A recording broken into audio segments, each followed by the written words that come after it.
boldip.com.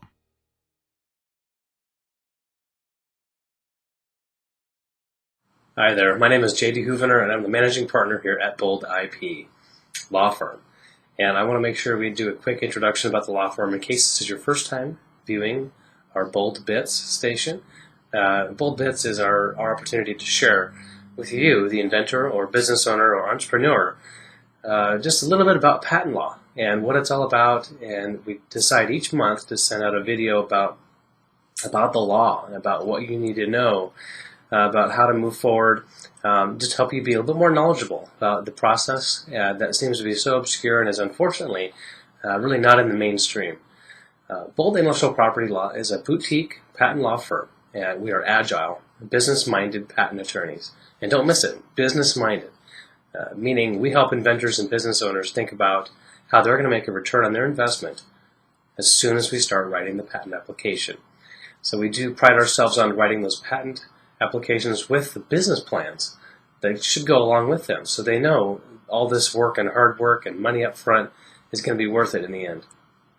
I also want to introduce one of our publications last year, a really easy guide for inventors to get to know. It's called Bold Ideas, The Inventor's Guide to Patents. It's a really quick read, 120 pages or so, and it gives you all the good outlines, all the information I think you should know before you sit down with the patent attorney. So today's version of Bold Bits is going to give you a fairly brief rundown of the 9 things that are needed to submit with a non-provisional patent application. And so we've been on discussing some differences between the provisional and a non-provisional patent application. So I'll be very brief on what the difference is there. A provisional patent application is a less formal, therefore less usually less expensive because it takes less work, application. And in it really is the heart is the specification, which is the written description of what the invention is in words, along with any drawings as needed. That's it. That's all. That's what a provisional is. Its whole purpose is to preserve a date in time so that the non-provisional, the full formal application that must be submitted 1 year after or sooner, then the provisional can make reference back to that earlier date in time when the provisional was filed. So I want to talk today about that non-provisional filing, that formal, all-encompassing application that will make reference back to the provisional, but must have 9 things in that application before it's submitted. So first and foremost, the least exciting, let's say, is the Fee Transmittal Form. This form is what the Patent Office will take forward and identify, okay, what are all the fees that need to be paid here in order for this to get submitted to an examiner? And yes, indeed, there are a number of different fees. So the examination fee, okay? The examiner must be paid for doing that examination. That's simply reading the application, understanding its claims, and any drawings. Okay, there's also a search fee. The examiner does their own search, and they're quite good at it. But there's a separate fee to be paid for that.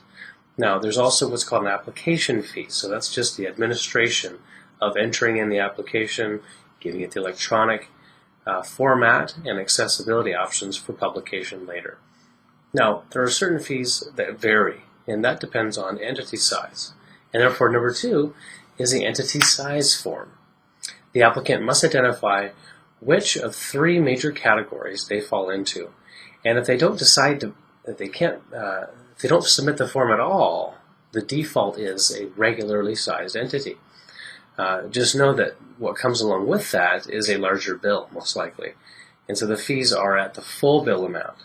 Now there's ways to get the fee reduced. And that's if you file what's called under small entity. And a small entity is really not what you're thinking. It can be actually a fairly good sized company. Many of our clients fit into this category, where there are fewer than 500 employees. And there's no obligation to assign the invention to a company that's greater than 500 employees. So you can think of a number of different companies, maybe some that you work for or work as a contractor to, that would fit into the small entity description. And for that, the Patent Office wants to encourage those smaller companies to be innovators. And so they actually reduce the fees almost in half to be what's called a small entity. Now, the United States Patent and Trademark Office has gone even further, and they've offered what's called micro-entity charging. And so micro-entity fees are, again, almost half of what the small entity charge fees are. Now, to qualify as a microentity, you have to have certain income thresholds. So you as an individual inventor cannot be making more than 3 times the median income. Now, that's a published, documented figure that, of course, does change every year. So that's a big threshold to get through.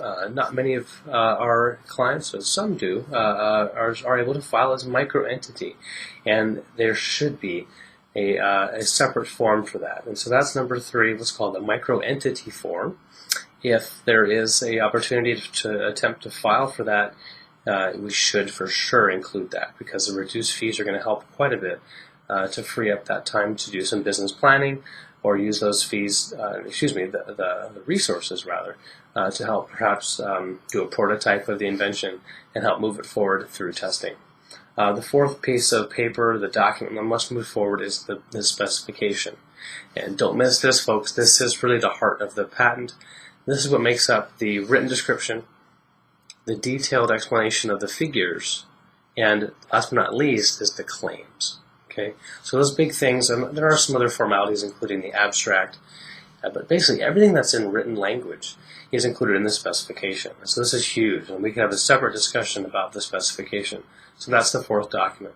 The 5th is the drawings. Okay, it's a separate field, and the drawings surely relate to what's been discussed in the specification and should bring to light all those different features, structure, and even components in 3 dimensions that are really unable to be articulated in words. And so that's why drawings are brought about.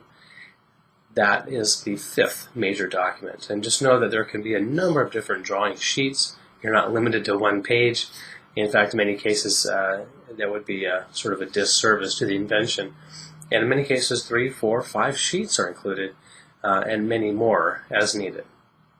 The 6th major form that must be submitted along with a non-provisional patent application are the claims. And I want to bring up claims separately from the specification because they do have that much more of an importance. The claims are what define the patent. This is the bread and butter, the heart of the patent. It's what really a court would look at when they say, well, what is this patent? Even though the general public and even I'm guilty of this, will look at an image, the drawing itself, what was published for that application, when really to understand what the invention is claiming, you've got to read the claims. It's kind of a no-brainer, but one of those things that some people forget. And it could be that invention does not really cover the entirety of what's shown in the drawing, but in fact just a very small component or improvement thereof. So don't miss that. That's claims, and that's the 6th major piece of information that must be sent to the Patent Office when you send an application in. We're getting close, folks. The 7th document that must be submitted is called an application data sheet, an ADS for short. And this is basically what you're thinking. It contains all the inventor's information, address, phone number. It also puts down the attorney's information, the law firm, and any other assignment information. So let's say you work for a company and they have a provision where you as an employee are obligated to assign your invention to the company. The company's name will be listed there as an assignee. That's the 7th piece. The 8th piece is the information disclosure sheet. This is a big one. As part of the duties of the inventor and of the attorney upon filing is to come forward with any information we have about the prior art that we've found. And so in doing a professional search, of course, we've got a number of different what's called prior art references and patent documents. All of those must be rolled up and presented to the examiner upon filing. So we've got to come clean. Anything we found that's even close to ours that we found in preparing the application needs to be identified in what's called the IDS, the information data sheet. And so there's 2 different subparts. One is the patent documents. One is the non-patent documents. There's separate subsheets for each of those, but I package it all together for you as the 8th. The last but not least, the 9th document is the inventor's oath.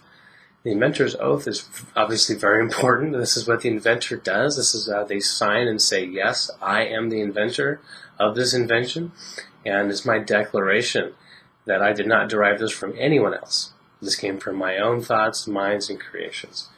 And so that's the last document that must be submitted and signed by the inventor or their agent before they can move forward and submit it to the USPTO.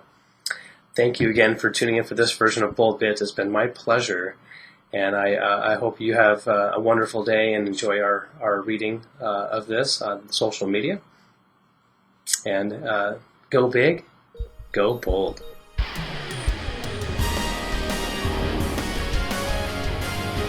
Go big, go bold at boldip.com.